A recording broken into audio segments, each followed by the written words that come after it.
The Magna Carta is one of the most famous documents in European history. It was signed in 1215 by King John after years of conflict with the barons, the church, and many people in England.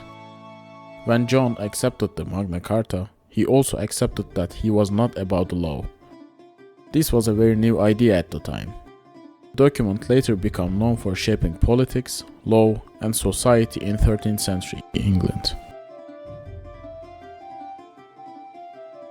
Today, the Magna Carta is often seen as a symbol of freedom and human rights, but historian J.C. Holt explained that it was originally a feudal agreement, not a democratic text. It was created to solve a political crisis, not to give an equal right to everyone. Still, during the 13th century, its meaning changed. Different groups reinterpreted it, expanded it, used it to protect their rights. This is why the Magna Carta became so important for England's development. To understand how the Magna Carta shaped England, we will focus on three parts. First, how it changed the political relationship between the king and the nobles. Second, how it changed the legal system and introduced important principles. And third, how it influenced society, especially through the Charter of the Forest of 1225. Together, these changes show how a simple agreement became a long-lasting foundation for the English government. At the beginning of the 13th century, King John faced many problems. He lost battles in France, increased taxes, and argued with the Pope. Chronicler Roger of Wendover describes him as an unjust and cruel ruler. Because of this, many barons rebelled. They wanted a king who respected their rights and followed fair rules. When the Magna Carta was created, it included strong limits on the king. For example, Clause 61 created a group of barons who could check the king's actions and make sure he followed the law. This was an important political shift. But the Magna Carta did more than just limit John. It also encouraged the idea that a king must govern with advice and agreements, not alone. Historian David Carpenter explained that the charter pushed the king to consult the barons on important decisions. This idea later helped the development of parliament. The church also played a role. Pope Innocent III cancelled the original Magna Carta in 1215, saying that John had signed it under pressure and that it was not valid. This shows how international politics affected England. Even though the Pope cancelled the first version, the Magna Carta did not disappear. After John died, Henry III's government reissued the charter several times. Each time, the text became more stable and more accepted.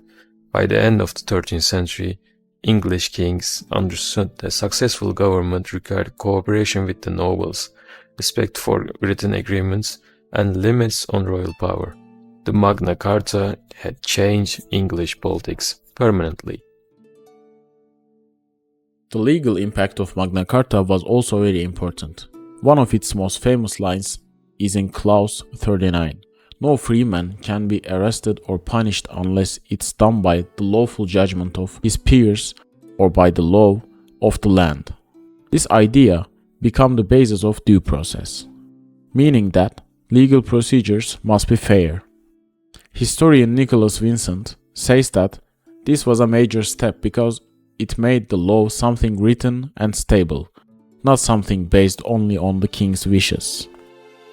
The Magna Carta also protected the rights of major institutions, such as the Church and the City of London. The article, The Liberties of Church and the City of London in Magna Carta, explained that these protections helped these groups act more independently.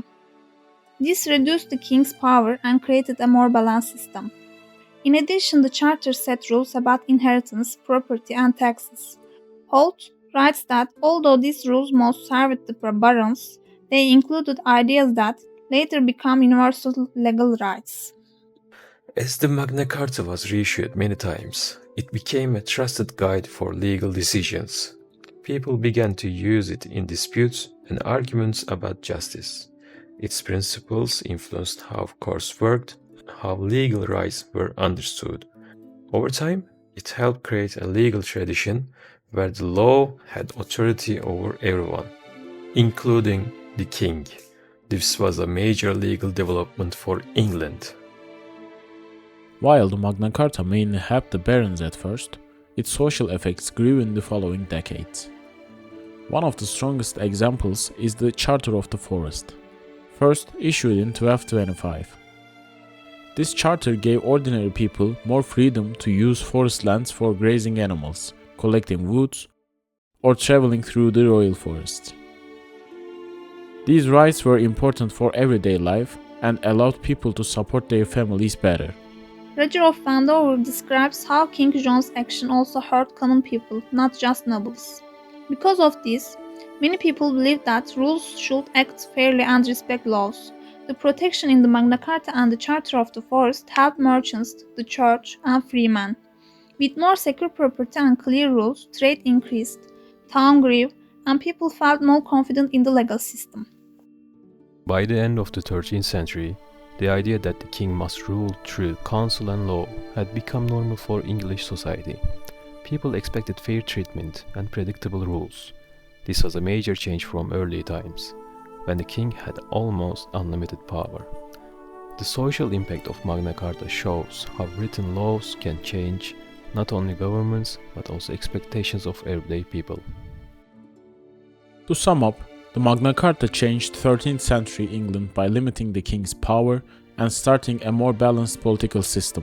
It introduced legal ideas such as due process, rule of law, and protection for institutions. These ideas become part of England's identity. And socially, it helped protect common people, supported economic growth, and encouraged the belief that law governs everyone. A document created during a crisis became a symbol of fairness and justice for centuries.